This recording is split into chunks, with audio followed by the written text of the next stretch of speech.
and that was Mark Meckler. And now we are talking to Mark Meckler. It is always great to get together with him. Mark, how are you? I'm great. It's good to be with you, Martha. So you wear like 1,000 hats. So That is tell true. us, yeah, I know you're like me. We're multiple things. So just for people that don't know who you are, give them a quick intro. Sure. So my background is I'm an attorney by training. I'm a technology attorney. Back in 2009, I got involved and helped organize the National Tea Party movement, And founded Tea that's where Party we met Patriots. originally. Yep, exactly. Founded Tea Party Patriots, which was the largest Tea Party organization in the country. And then in 2012, I went out and I founded something called Citizens for Self-Governance. The goal was to return this idea of people being in control of their own lives, their own governments. And then out of that, we founded the Convention of States movement, which now has over 5 million people in it. The goal is to use Article 5 of the Constitution to call a convention of the states to propose amendments to restrain the scope, power, and jurisdiction of the federal government. And so that's what I spend most of my time doing today.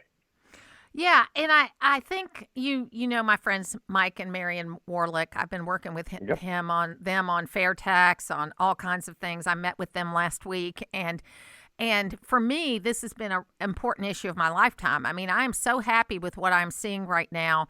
And, it's funny though, I'm not talking to everybody in my life about it because there's certain people in my life that are still not quite sure what hit them the last, 3 months ago.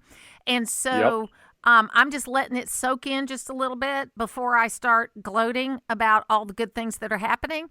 But for me, this is what I've been talking about for 25 years. And then in the last 5 or 6 years with COVID and everything else, I kind of like the Rand Paul plan, where you take the 2019 budget, which was a $1 trillion deficit, by the way. You adjust it for inflation, you get to about 5.4 trillion, and guess what? That's as close to a balanced budget as we've been in about 40 years, and that means we've got $2 trillion in waste on an annual basis, and that's kind of the model it seems that Elon Musk is working off of. Yeah, look, I love that model. It's kind of funny because it reminds me of the old Tea Party days. I remember sitting in John Boehner's office, and I was sitting there with my co-founder, Jenny Beth Martin, and we had a suggestion for Boehner, and we said, you can't do the same old thing. Country's growing broke. We suggest that you suggest Bill Clinton's last budget, which was balanced. Folks don't remember Yes, that. That's the yes. last time the budget was balanced. And John Boehner, as opposed to taking us seriously, we had 23 million people involved. We're the ones who gave him the majority. He laughed at us for that. And I think I totally agree with Rand Paul's plan. I think that we have to go back to fiscal sanity or we're going to drive our country into the ground. That's just inevitable. Well, and I mean, it's just like the people with their hair on fire on the immigration policy. Tom Homan has been very clear about what he wants to do. He wants to deport people that already have deportation orders, which means they've gone through our process, go after violent criminals that are in the prison system already as well as on the streets, and then try to find these children we're missing. There isn't really a person, there's about 80% of America agrees with that policy. And the Democrats, in this case, are taking the other side. It's kind of the same thing with what we're talking about with what we need to do with waste, fraud, and abuse. They're getting rid of provisional employees. Those are not, they're offering people early buyouts. They're getting rid of personnel first because that's one of your biggest expenses. It should be your biggest expense, but the federal government knows how to, blow things up as far as expenses go. So we've got a reasonable plan that we're putting together, and we need to be talking about it. And I'm excited about what's happening. Tell us about the Convention of States and how people can get involved. Sure. Well, the Convention of States goal is to get together in convention. The states gather. It takes 2/3 of the states to say they want to gather in convention. They have to propose the reasons they want to gather in convention so that everybody's gathering for the same reasons. And that sets the boundaries of convention. In our case, what we're asking for is a convention to impose term limits on the federal government. About 85% of people support that, but not just term limits on Congress, Martha, also term limits on staffers and bureaucrats. I call Yep. this the Fauci Amendment. We need to tie those people down to the same limitations. Then anything that would impose fiscal restraints on the federal government, and as you were talking about the fair tax, this is where fair tax would come in. We could impose our preferred tax system on the federal government, because I don't expect Congress to do that. We could impose spending caps. We could impose taxation caps. All of these things could be built in. And then the last is anything that would limit the scope, the power, and the jurisdiction of the federal government. And what I mean by that is going back to something like the enumerated powers in the Constitution that are still there today and saying, no, we really mean it. You can't be involved in education or energy or healthcare or the environment. These are things the federal government was never meant to be involved in. So the states would gather in convention when 2/3 of the states say they want to do that. They would have a debate about those things. And then if 26 states could agree on those things, and this is really important, they have no power. All they can do is then suggest that the states ratify those things. And it takes 38 states to ratify any amendment that comes out of convention. So far, by the way, 19 states have already proposed to gather in convention. Georgia was actually the very first state to do this. And so we are well on our way. We're over the halfway point to getting to convention. You know, and that's very exciting because I love to see this kind of thing at work. I mean, I still consider myself a Tea Party person. I mean, I am mostly about the fiscal issues. If you look at the budget, for example, you know, 3/4 of the budget is on automatic pilot.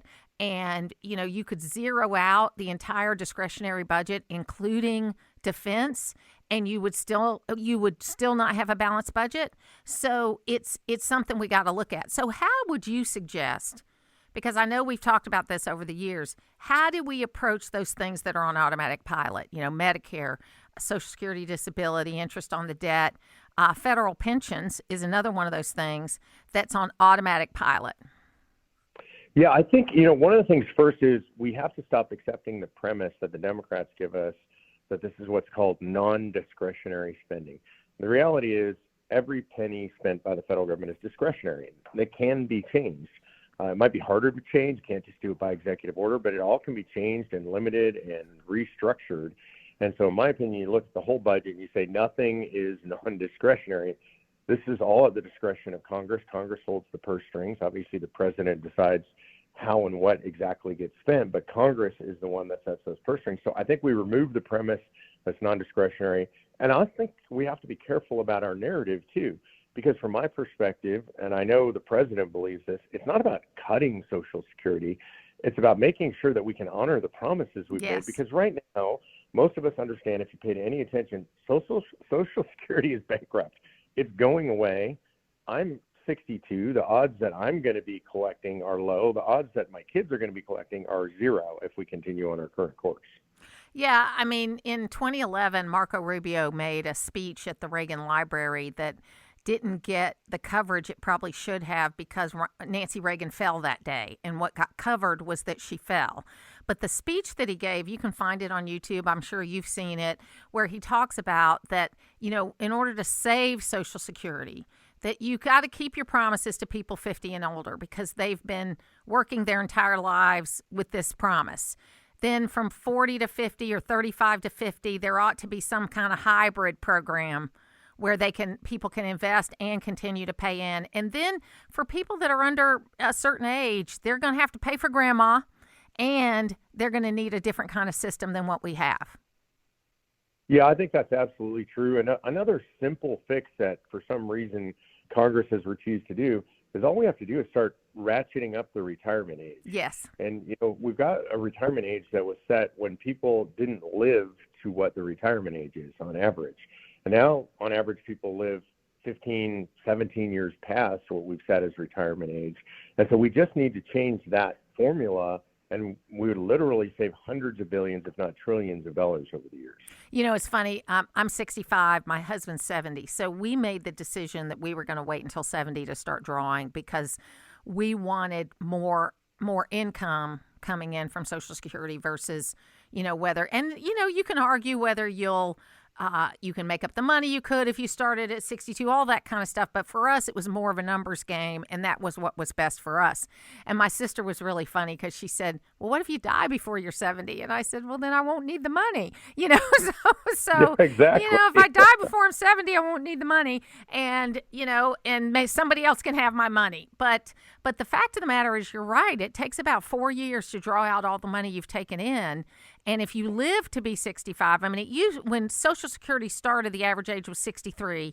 And if you lived to be 63, you weren't going to live much longer because we were a much more labor-intensive society where people beat their bodies up a lot more. Plus, there were a lot of other reasons that people died younger. But now, if you live to be 65, you're probably going to live to be 85. And now, if you look at the actuary tables, most places want to they don't say you have enough money unless your money will last until you're 97. That's the new number they're looking at. This system was never designed to pay out for 30 years.